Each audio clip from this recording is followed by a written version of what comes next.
Microcytic hypochromic anaemia কি জিনিস? Microcytic এখানে শব্দটার ভিতরে এর অর্থ আছে। মাইক্রোসাইটিক, মাইক্রো শব্দের অর্থ হচ্ছে ছোট, সাইটিক শব্দের অর্থ হচ্ছে কোষ।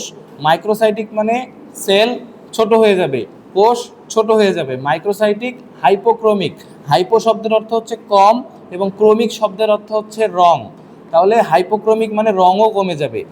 আমাদের আরবিসি কি কালার? Red colour. সাইজ কত? প্রস্থে কত? ওয়েট কত? 7.5 মাইক্রোমিটার। তারপরে তোমার দৈর্ঘ্য আর হচ্ছে প্রস্থ কত? কত? 2 মাইক্রোমিটার। এই রেঞ্জ যেটা আছে এর চেয়ে কমে যাবে। যদি এর চেয়ে কমে যায় তাহলে আমরা কি বলবো? এটাকে মাইক্রোসাইটিক। আর যদি কালারটা লাল থেকে ফ্যাকাশে হয়ে যায় তাহলে এটাকে বলবো আমরা হাইপোক্রোমিক। তাহলে মাইক্রোসাইটিক হাইপোক্রোমিক অ্যানিমিয়া মানে আরবিসি নর্মাল রেঞ্জ, নর্মাল ওর বডি শেপের চেয়ে ছোট হয়ে যাবে, নর্মাল কালারের চেয়ে ওর কালারটা কম হয়ে যাবে। এই ধরনের অ্যানিমিয়াকে আমরা কি বলবো? Microcytic hypochromic anaemia. ঠিক আছে?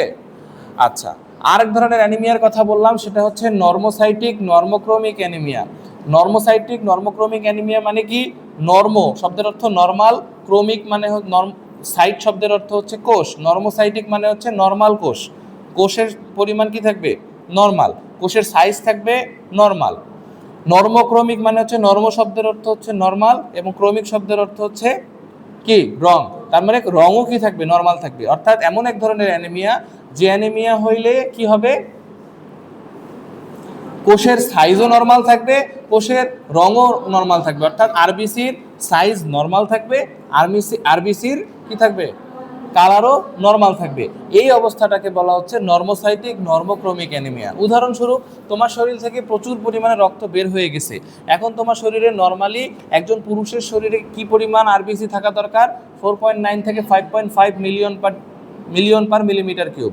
একজন স্ত্রীর শরীরে কত পরিমাণ রক্তকণিকা থাকা দরকার? আরবিসি 4.5 থেকে 5.0 মিলিয়ন পার মিলিমিটার কিউব এটা থাকার কথা। যদি এর চেয়ে কম হয়ে যায় তাহলে আমরা কি হবে? এটাকে আমরা কি বলবো? Normocytic নর্মোক্রমিক anaemia. আর এটা হচ্ছে তোমার কি? Macrocytic anaemia. ম্যাক্রোসাইটিক অ্যানিমিয়া মানে ম্যাক্রো শব্দের অর্থ হচ্ছে বড়, আর ক্রমিক শব্দের অর্থ হচ্ছে সাইট শব্দের অর্থ হচ্ছে কোষ। ম্যাক্রোসাইটিক মানে কোষের সাইজ কি হয়ে যাবে? বড় হয়ে যাবে, বড় হয়ে যাবে। কোনো কারণে কোষের সাইজ কি হয়ে যাবে? বড় হয়ে যাবে। বড় হয়ে যায় কোনো কিছু ডেফিসিয়েন্সির কারণে বড় হয়ে যেতে পারে। কমতি, তোমার শরীরে নিউট্রিশনের কোনো কমতি আছে, খাদ্যাভ্যাসের সমস্যা আছে, সেক্ষেত্রে তোমার হচ্ছে ম্যাক্রোসাইটিক অ্যানিমিয়া হতে পারে, যেমন মেগালোব্লাস্টিক অ্যানিমিয়া। এটা গেল মরফোলজিক্যাল ক্লাসিফিকেশন।